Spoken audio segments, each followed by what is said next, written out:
বন্ধুরা তোমরা সবাই কেমন আছো? তো বন্ধুরা আশা করি তোমরা সবাই ভালো আছো। শুক্লাস বেঙ্গলি গরানিতে সবাইকে স্বাগত।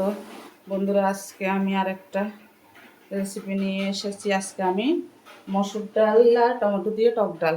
তো টক ডাল সিদ্ধ করা হয়ে গেছে একটু, এখানে কড়াই বসিয়ে দিয়েছি।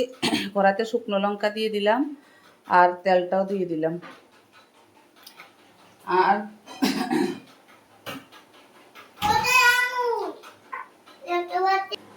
তো বন্ধুরা আমি ডালটা ফোড়ন দিয়ে দিয়েছি। মসুর ডালটা এই গরমে মসুর ডালটা খুবই কিন্তু স্বাস্থ্যের জন্য ভালো।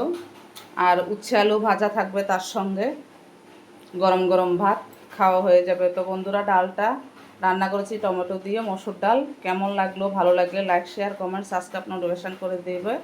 টাটা বাই বাই, দেখা হবে নেক্সট ভিডিওতে। সবাই সুস্থ থেকো, ভালো থেকো, টাটা।